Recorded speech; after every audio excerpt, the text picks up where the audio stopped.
Olá, pessoal. Estamos de volta com mais uma aula dentro do nosso tema geral, que são os pontos fundamentais básicos da fé reformada. A aula de hoje visa tratar de um tema que é extremamente polêmico, porém que é bem central ao pensamento da reforma, que é a doutrina da eleição, e que é o segundo ponto do calvinismo. Na aula anterior, nós vimos o primeiro ponto, chamado de depravação total. Esse ponto insistia no fato de que a queda de Adão afetou não somente a ele, mas também a toda a sua posteridade, isto é, a nós, que somos descendentes de Adão. E que esse impacto do pecado em nós foi de tal maneira severo que todas as nossas faculdades foram afetadas pelo pecado.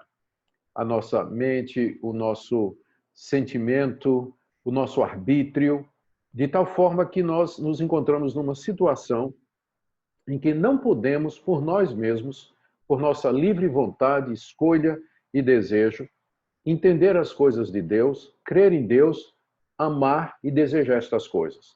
O pecado deixou o homem numa situação de morte espiritual, de tal forma que dele não pode partir nenhuma iniciativa espiritual em direção ao seu Criador e ao seu Redentor. Resta que Deus tenha misericórdia e venha ao encontro do homem pecador na situação de miséria em que ele se encontra. O segundo ponto do calvinismo, que é a eleição incondicional, trata exatamente disso aí, de como Deus, desde a eternidade, para a sua glória, ele decretou a salvação eterna de alguns homens e deixou que os demais pagassem ou sofressem a culpa dos seus próprios pecados. Nós sabemos que esse é um tema que é difícil, por isso nós queremos tratar nessa aula do assunto de uma maneira cautelosa, sabendo que, em primeiro lugar, isso faz parte dos mistérios de Deus e que, portanto, nós precisamos de humildade e temor a Deus na hora de tratar desse assunto, devemos tratar com todo respeito. Segundo, é importante notar que a compreensão exata dessa doutrina, ela não é essencial para a salvação, graças a Deus por isso, não é? Há pessoas que creem no Senhor Jesus como Senhor e Salvador da sua vida, entretanto, elas não conseguem compreender de que maneira ou por que Deus, desde a eternidade, teria predestinado aqueles que haveriam de crer para a vida eterna. Então é bom lembrar isso aí. O assunto não estou dizendo que ele não é importante, ele tem efeitos na nossa vida prática, porém ele não há o entendimento correto da doutrina da eleição não é essencial e necessário para a nossa salvação em Cristo Jesus. Na aula de hoje eu vou seguir o que a Confissão de Fé de Westminster diz sobre o assunto, por várias razões. É uma descrição e um tratamento muito direto, muito claro, muito bíblico, muito sintético, resumido e muito bem apropriado para nós. Ele cobre basicamente todas as questões que alguém poderia ter a respeito desse assunto. A Confissão de Fé de Westminster foi produzida pelos puritanos, segunda geração de reformadores, é considerada como talvez a melhor e mais completa confissão de fé que foi feita naquele período, e ela é adotada pelas igrejas presbiterianas em todo o mundo. Eu sei que boa parte de vocês, que são meus alunos nesse curso, não são da igreja presbiteriana. Entretanto, permitam-me usar a confissão de fé da igreja presbiteriana como base, confiante que estou de que essa confissão, nesse ponto, reflete corretamente o ensino bíblico, ok? Então, vamos começar com o que a confissão nos diz a respeito desse assunto. Eu vou aqui compartilhar com vocês o capítulo 3 dos Eternos Decretos de Deus. E o primeiro parágrafo diz assim: desde toda a eternidade, Deus, pelo muito sábio e santo conselho da sua própria vontade, ordenou livre e inalteravelmente tudo quanto acontece, porém de modo que nem Deus é o autor do pecado, nem violentada é a vontade da criatura, nem é tirada a liberdade ou contingência das causas secundárias antes estabelecidas. Eu queria chamar a sua atenção para esse primeiro ponto, porque dele procedem todos os demais. Aqui os autores da Confissão de Fé, eles entendem que tudo o que acontece, acontece pelo decreto de Deus.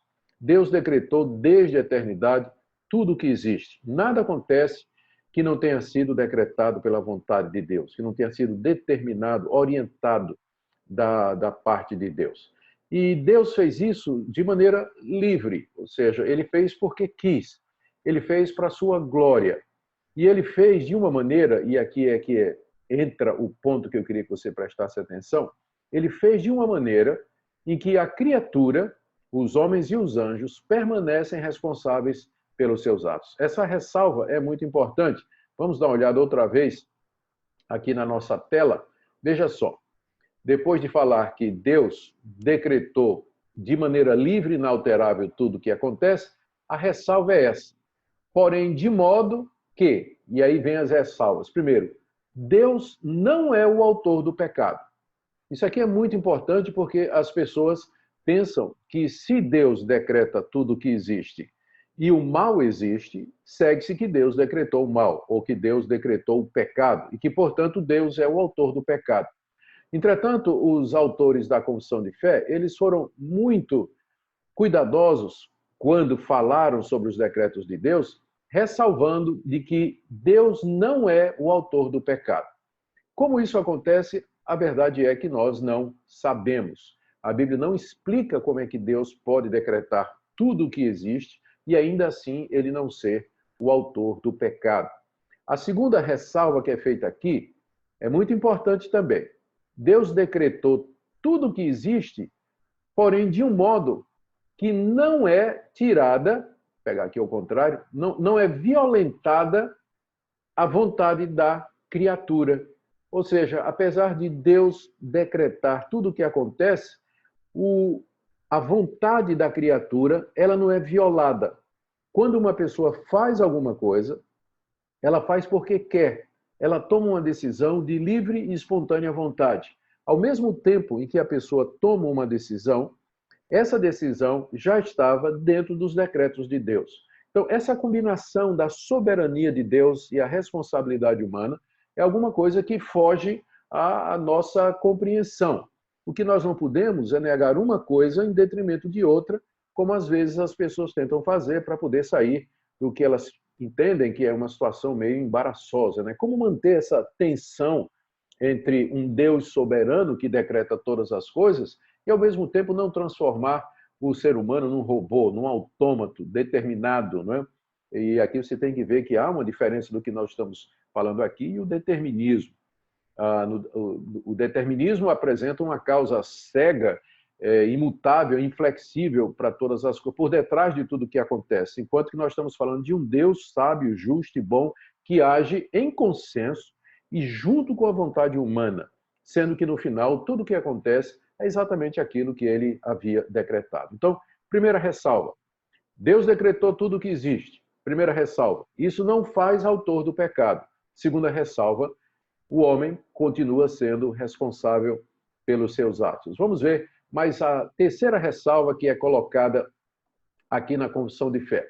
Depois de dizer que Deus decretou tudo o que existe, então os puritanos disseram de um modo que não é tirada a liberdade ou contingência das causas secundárias antes estabelecidas. Essa frase complicada, né? É difícil aparentemente, ela está simplesmente dizendo que Deus, ao cumprir o propósito que ele determinou antes da fundação do mundo aqui entre nós, ele faz isso através de causas secundárias, ou seja, determinados processos onde Deus não está agindo de maneira direta, mas que contribuem, corroboram para aquele fim que Deus determinou. Por exemplo, Deus predestinou um índio para a salvação lá no meio do Amazonas, lá no meio do mato. Isso não significa que aquele índio vai ser salvo de uma forma miraculosa, ele vai acordar e está convertido. Significa que o mesmo Deus que predestinou aquele índio também estabeleceu as causas secundárias que vão produzir o efeito que é a salvação dele. Um missionário vai lá pregar o evangelho. Um dia ele vai ouvir a palavra de Deus, ou qualquer outra maneira pela qual o evangelho se fará chegar a ele. Então, essa terceira ressalva é importante porque ela estabelece o uso de meios. É por isso que, mesmo que Deus tenha predestinado já para a salvação todos aqueles que haverão de crer, entretanto, ele nos manda pregar o evangelho ao mundo todo, porque é através dessa causa secundária, pregação do evangelho, desse meio, que Deus então vai trazer os eleitos para a comunidade da fé, comunidade dos salvos, que é a igreja. Então, esse é o primeiro ponto, é muito importante, dele vem todos os demais pontos que nós trataremos aqui. Deus, desde a eternidade, decretou de maneira livre e inalterável tudo o que existe. Porém, e aqui vem 3 ressalvas, de uma forma que ele não é o autor do pecado, de uma forma que não é tirada a vontade ou não é violada a vontade da criatura, e terceiro, de uma forma que não elimina as causas secundárias, antes elas são estabelecidas pelo próprio decreto de Deus. Nós vamos agora para o segundo ponto da confissão. Aliás, antes de partir, eu vi agora aqui, tem uma passagem aí, que eu creio que exemplifica bem o que nós estamos falando aqui, que é no livro de Atos, capítulo 4, verso 27 e 28. Deixe-me compartilhar com vocês aqui essa palavra. Atos 4, 27 e 28. Essa passagem é de quando os cristãos em Jerusalém se reuniram para orar depois que Pedro foi libertado da prisão. E falando com Deus, eles disseram, aqui no verso 27, porque verdadeiramente se ajuntaram nesta cidade contra o teu santo servo Jesus, ao qual ungiste, Herodes e Pôncio Pilatos, com gentios e gente de Israel. Agora presta atenção no verso 28. Para fazerem tudo o que tua mão e o teu propósito predeterminaram. A mão e o propósito de Deus haviam predeterminado a morte de Jesus Cristo. Só que essa morte, a morte de Cristo, ela aconteceu através da livre participação de Pôncio Pilatos e os líderes judaicos. Eles entregaram Jesus, julgaram Jesus, condenaram Jesus e serão responsabilizados por isso. Ao fazer isso, entretanto, eles estavam cumprindo o propósito de Deus que havia sido determinado desde a eternidade, que era a morte do nosso Salvador pelos nossos pecados. Aqui você vê todas aquelas 3 ressalvas, não é? Deus não é o autor do mal, Deus não pode ser responsabilizado pela traição de Judas, pela falsidade dos judeus e pela falta de justiça de Pilatos. O homem faz o que faz por sua própria vontade, e os judeus e os dirigentes romanos fizeram o que fizeram porque quiseram, Judas também. E tudo isso são causas secundárias, todo o julgamento, a traição, foi o meio ou os métodos pelos quais Deus finalmente atingiu o seu objetivo. Em tudo isso ele permanece santo, soberano, sábio e muito bom. Agora nós podemos passar para mais um ponto da nossa confissão de fé, que trata do seguinte. Veja só. Estou lendo aqui o ponto 2. Ainda que Deus sabe tudo quanto pode ou há de acontecer em todas as circunstâncias imagináveis, ele não decreta coisa alguma por havê-la previsto como futura ou como coisa que havia de acontecer em tais e tais condições. Esse ponto aqui é importante porque já na época da Reforma, algumas pessoas entendiam a eleição e a predestinação como resultado da presciência de Deus. Uma vez que Deus é onisciente, eles dizem, Deus simplesmente olhou no túnel do tempo, olhou lá na frente, e ele viu, lá no futuro, as pessoas que haveriam de crer em Jesus Cristo por sua livre vontade, pessoas que decidiriam por si próprias crer no Senhor e Salvador Jesus Cristo. Deus, então, com base na sua presciência, na sua antevisão da decisão dessas pessoas, Deus as teria predestinado para a vida eterna. Ou seja, a predestinação, de acordo com essas pessoas, ela é, na verdade, o resultado da presciência de Deus. Essa é a posição de Jacobos Armínios e dos arminianos de maneira geral. Eles não negam a predestinação, não negam a eleição, porque está na Bíblia, seria muito difícil negar isso aí. Entretanto, dizem que a eleição e a predestinação não são baseados no decreto de Deus, mas são baseados, sim, na presciência de Deus. Deus viu quem haveria de livremente aceitar o Evangelho então predestinou essas pessoas para a vida eterna. Mas voltemos aqui para o que diz a confissão de fé. De fato, não é? Deus sabe tudo quanto pode ou há de acontecer em todas as circunstâncias imagináveis. Não é só que ele sabe o que pode acontecer, mas o que poderia ter acontecido. Contudo, ele não decreta coisa nenhuma porque previu aquela coisa no futuro, ou como que haveria de acontecer em tais e tais condições, do tipo assim, Deus fez uma conta, né? Se eu cercar por aqui, ou se eu for por aqui, eu vou assim conduzindo o homem, afunilando as possibilidades, até que finalmente ele vai tomar a decisão que eu quero. Não. Deus teria poder e sabedoria para fazer isso. Mas Deus não decretou nada na eternidade, porque ele anteviu, ou de alguma maneira, ele calculou as decisões das suas criaturas até que chegasse no ponto que ele queria. Deus fez tudo isso pela sua livre, espontânea vontade, fez pelo seu poder, fez pela sua glória.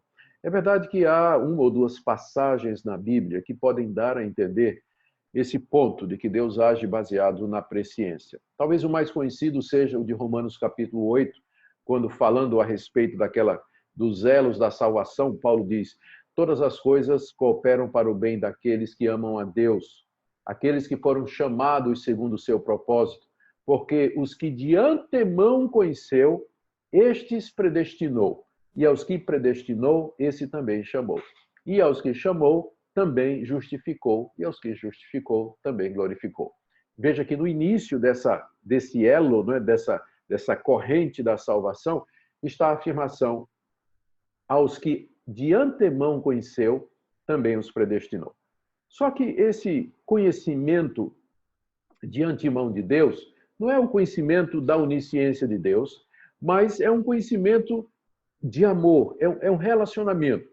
A palavra conhecer na Bíblia, ela geralmente é usada nesse sentido, não somente do conhecimento intelectual, mas de uma relação próxima, de uma relação de amor. No Antigo Testamento é muito normal usar a palavra, o verbo conhecer, no lugar de ter relações sexuais. Por exemplo, é dito: Adão conheceu Eva, sua mulher. O que é que isso significa? Que Adão chegou, disse: você é Eva, muito bem, estou lhe conhecendo pela primeira vez, muito prazer, Adão, sou o seu marido, você saiu da minha costela, é isso? Não. Quando diz que Adão conheceu Eva, sua mulher, significa que teve relações íntimas com ele. Quando a Bíblia diz que Deus conhece alguém, não é que Deus toma conhecimento daquela pessoa pela primeira vez, mas simplesmente que Deus tem um relacionamento com aquela pessoa, um relacionamento próximo.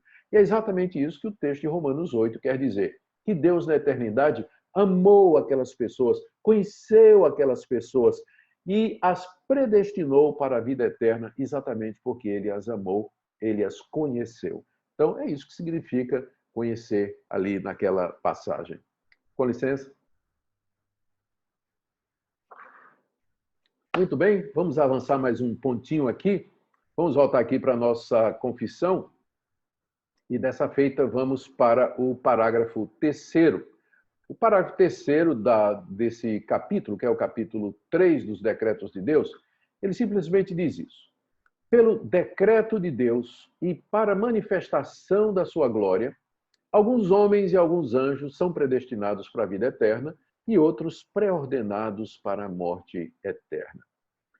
Ou seja, aqui a confissão de fé fala agora, particulariza. Até agora vinha falando dos decretos de Deus em geral, mas agora particulariza a questão da salvação. O Deus que decreta tudo que existe e faz tudo para a sua própria glória, ele predestinou alguns homens e alguns anjos para a vida eterna e outros ele pré-ordenou para a morte eterna. Parece haver uma diferença de linguagem aqui. Quando a confissão diz que Deus predestinou para a vida eterna e pré-ordenou para a vida eterna. A diferença que os autores da confissão de fé queriam fazer é que o decreto da predestinação para a vida eterna, ele é um decreto direto de Deus. E que ele não se baseia em coisa alguma que a criatura fez, como nós vamos ver mais adiante. Deus predestinou para a vida eterna porque ele quis, e de acordo com os critérios do seu amor e da sua sabedoria, e que não nos são explicados. Entretanto, quando se trata da morte eterna, Deus pré-ordenou por causa dos pecados daqueles que serão condenados, de forma que aqueles que vão para o inferno, eles vão por sua própria culpa. Deus os pré-ordena com base nos pecados cometidos por eles, enquanto que aqueles que serão salvos pela graça de Deus e por nada que exista deles ou que tenha provocado ou merecido o favor e o amor de Deus. Você notou também que na declaração, aí no parágrafo 3º, há uma menção sobre anjos. Os reformadores entendiam que o decreto de Deus para a salvação e para a condenação abrangia também a ordem angelical. Os anjos que caíram com Satanás, que desobedeceram a Deus, que se rebelaram contra Deus e que formam o exército de Satanás aqui nesse mundo, Satanás e seus espíritos caídos, demônios, eles foram pré-ordenados para a morte eterna por conta do seu próprio pecado. Os anjos que permaneceram fiéis, como o anjo Gabriel, o anjo Miguel, por exemplo, e todos os demais anjos que aparecem na Bíblia servindo ao Senhor e aos servos do Senhor, eles foram eleitos para a vida eterna e não caíram na rebelião e no pecado de Satanás. O ponto aqui é, as criaturas que se perdem, anjos e homens, se perdem pelos seus próprios pecados. Deus os preordena para a morte por conta disso. Mas aqueles que haverão de gozar a vida eterna, tanto homens como anjos, fazem isso apenas pela misericórdia e pela graça de Deus, não que haja neles qualquer mérito ou qualquer coisa que atraia o favor de Deus. Creio que agora nós estamos prontos também para ir para a quarta seção, o quarto parágrafo, que diz simplesmente isso. Esses homens e esses anjos, assim predestinados e pré-ordenados, são particular e imutavelmente designados. O seu número é tão certo e definido que não pode ser nem aumentado nem diminuído. Aqui os autores da Confissão de Fé queriam deixar claro de que não há mudança em Deus com relação ao seu decreto. Deus decreta tudo o que existe de maneira livre e inalterável. Porque às vezes as pessoas dizem assim, mas e se uma pessoa que não foi predestinada, ela se arrepender dos seus pecados e crer em Jesus Cristo, ela não pode ser incluída no número dos eleitos e aí aumentaria esse número? A resposta é não. E não porque que falte misericórdia em Deus, mas porque pessoas que não são eleitas jamais vão se arrepender do seu pecado e muito menos crer no Senhor Jesus Cristo. Então esse número, ele é fixo e inalterável. Esse número foi definido por Deus lá na eternidade, segundo os critérios da sua sabedoria que não nos são revelados. E nós não sabemos qual é esse número. Nós não sabemos quantos eleitos há. Não sabemos quantos serão salvos nem quantos serão condenados. Inclusive, essa é a razão pela qual que nós pregamos o Evangelho ao mundo todo. Anunciamos o Evangelho a cada criatura. E a pregação do Evangelho haverá de continuar até que o número dos eleitos se complete, até que o número daqueles que foram predestinados sejam chamados pelo Evangelho, que eles sejam justificados pela fé em Jesus Cristo e salvos pelo poder de Deus, através do Espírito Santo. Quando o número deles estiver completo, é o momento de Cristo voltar, de Cristo regressar em glória, manifestar toda a sua majestade, vindo com poder e autoridade para receber este povo e julgar os ímpios pré-ordenados para a vida eterna. Ok? Vamos lá, estamos progredindo aqui. Vamos agora para o próximo item. Esse aqui já é um pouquinho mais complexo, né? Já um pouquinho mais extenso, que é o nosso item número 5.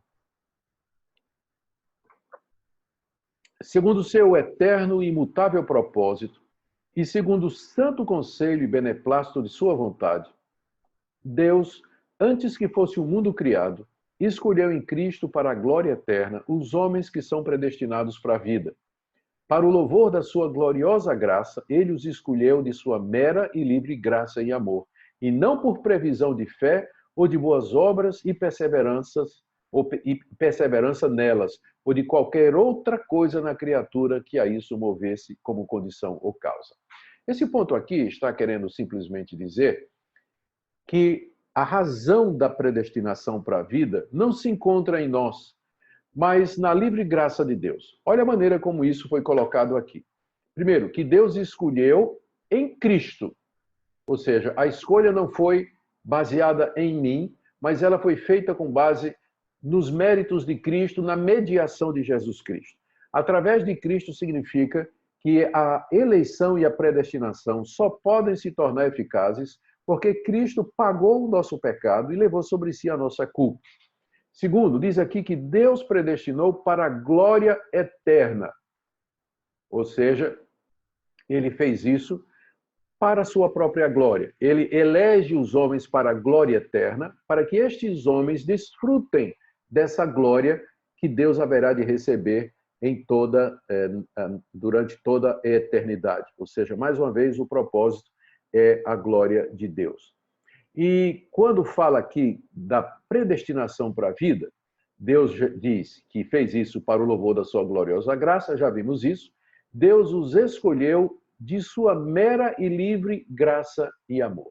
Deus os escolheu por isso. Por que A e não B? Por que José e não Maria? Isso não nos é revelado. Isso faz parte dos desígnios de Deus que nos são ocultos. Nós deixamos a Deus esse conhecimento, mas nós confiamos que o nosso Deus é sábio, ele é justo e ele é bom e que ele não faz nada que seja injusto. E diz aqui, que a escolha não foi por previsão de fé. Já vimos esse ponto. Deus não predestina porque ele previu que alguém teria fé, ou muito menos previsão de boas obras e perseverança nelas, na criatura. Não foi porque Deus viu que as pessoas fariam boas obras ou que haveriam de perseverar, não. E para fechar, ele diz assim, não foi porque Deus previu qualquer outra coisa na criatura que a isso movesse como condição e causa. Esse ponto é muito importante. Ele mostra que a eleição e a predestinação, ela não é resultado da injustiça de Deus, mas é resultado do amor de Deus e da misericórdia de Deus. Aqui eu queria compartilhar com vocês uma passagem que se encontra em Efésios, capítulo 1. Queria ver com vocês aqui, deixa eu pegar aqui. Quando o apóstolo Paulo, ele começa essa passagem bendizendo o nosso Deus e Pai por toda sorte de bênção espiritual. E Paulo aí trata da escolha. Primeira bênção que Paulo menciona, Deus nos escolheu em Cristo Jesus. Olha a linguagem, antes da fundação do mundo, para sermos santos e irrepreensíveis perante Ele. Tudo isso a confissão de fé já expôs e já tratou, com base, inclusive, em passagens assim.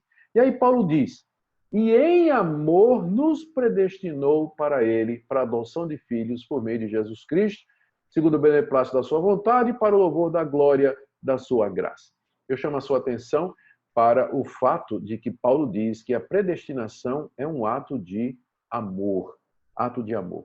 E fica fácil a gente entender. Por isso que desde o começo eu disse, na aula anterior eu disse, que você tem que entender o primeiro ponto, que é a depravação total. Se você não entender esse ponto, os demais pontos não se encaixam. Se o homem está morto nas suas ofensas e pecados, se ele está caminhando para a morte eterna por conta da sua própria culpa, é um ato de misericórdia Deus escolher de entre a raça humana alguns para a vida eterna. Porque Deus poderia deixar que a raça humana inteira se precipitasse na condenação. Ele poderia deixar que a raça humana, cada membro da raça humana fosse para o inferno e no fim ele ainda seria justo, porque Deus não tem a obrigação de salvar ninguém.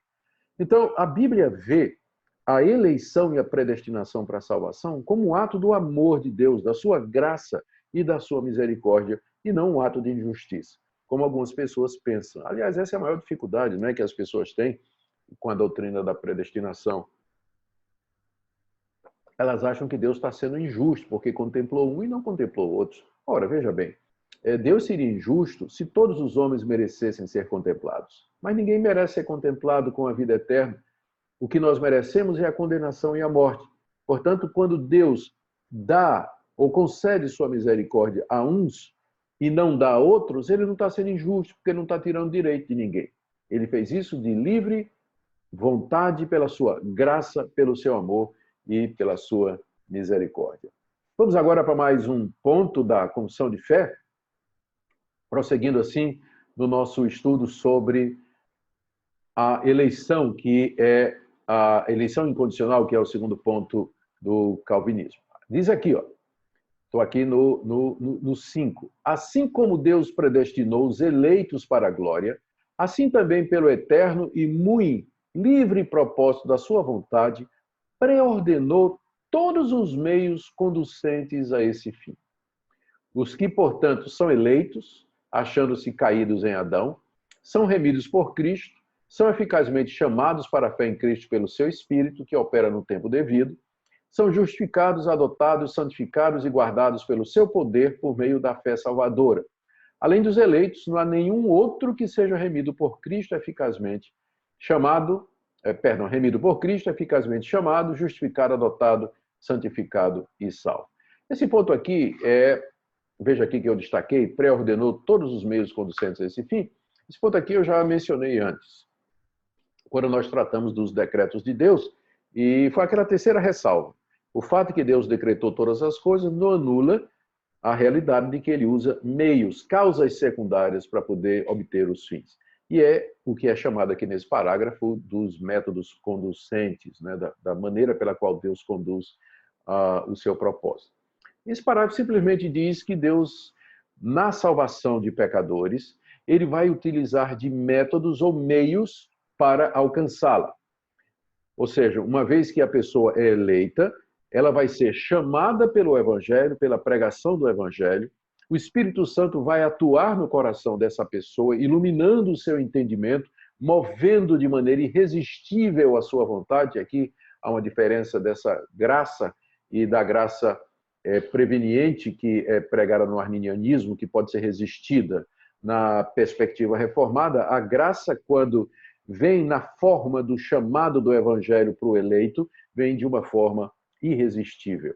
Então, através da pregação do Evangelho, da chamada do Espírito Santo, da santificação daquela pessoa, da adoção na família de Deus, esse eleito, então, haverá de, aqui nesse mundo, perseverar na fé do Evangelho, na vontade de Deus e, finalmente, haverá de herdar a vida eterna.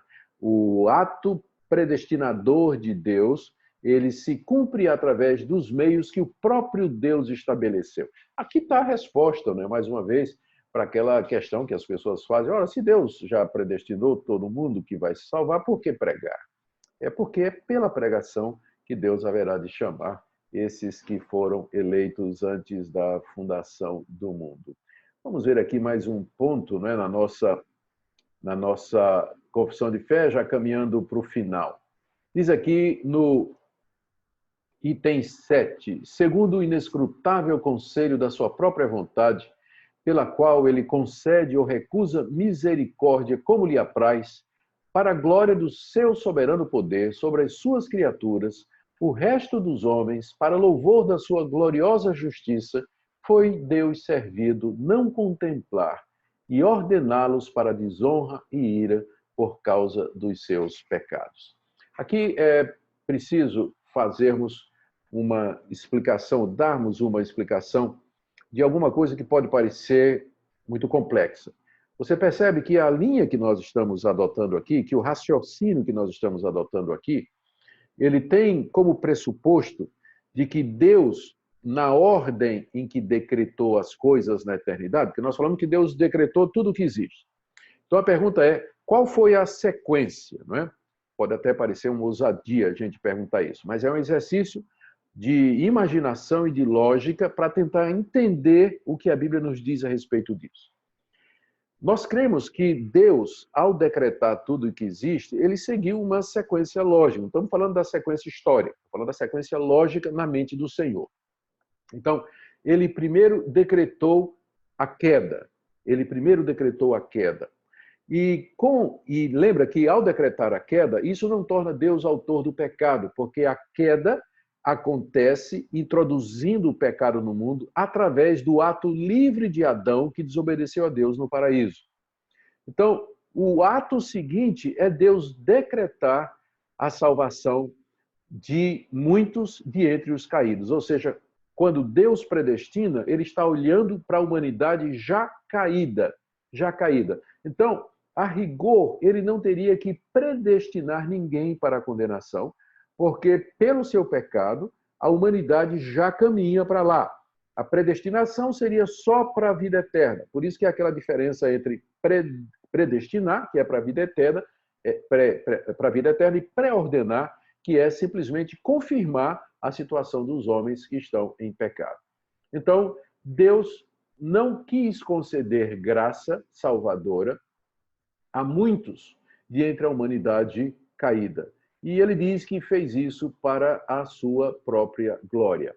Tem uma passagem lá na carta aos Romanos que eu queria ver com vocês, que trata disso.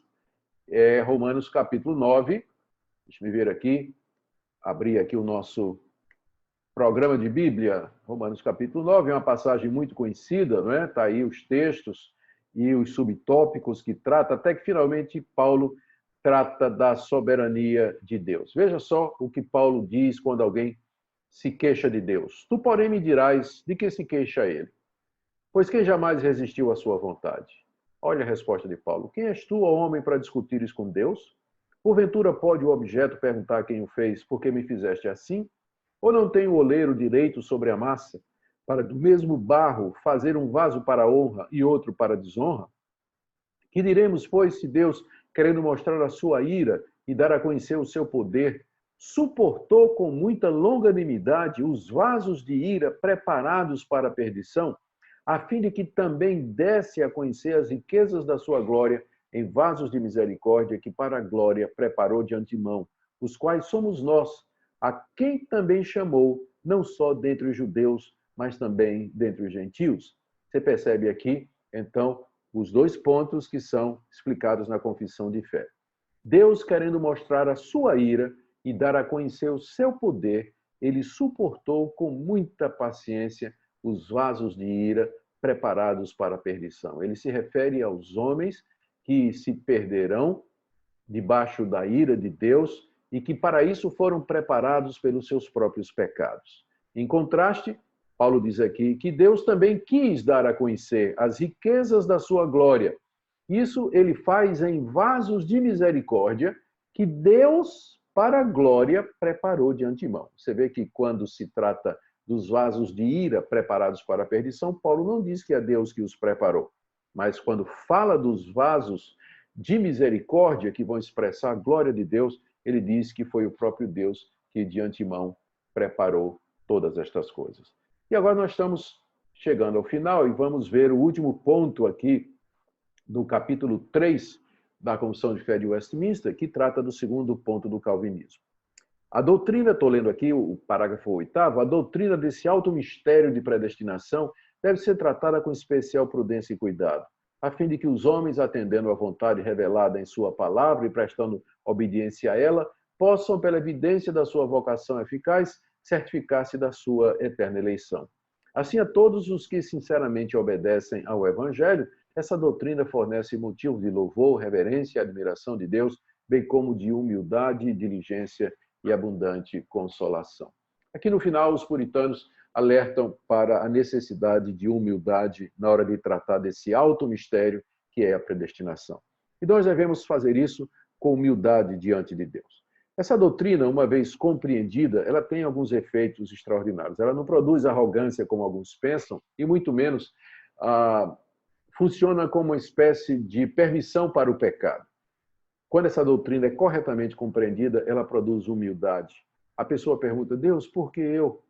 De toda a raça humana, de tanta gente ao meu redor, o Senhor me deu a graça, o Senhor me contemplou com a vida eterna mediante Jesus Cristo, me chamou pelo Evangelho, me deu ouvidos para ouvir, olhos para ver, coração para entender a verdade, porque eu, Senhor, que sou igual a todos os outros pecadores. Então, essa doutrina, ela produz humildade no crente, produz gratidão, diligência, desejo de servir a Deus. E é isso que eu espero que essa doutrina faça também na sua vida, querido aluno. Quero agradecer pela sua atenção em mais essa aula, e a minha oração é que Deus a use para fazer você crescer no amor, no respeito, na adoração e no serviço a esse Deus maravilhoso. Deus abençoe e até a próxima aula.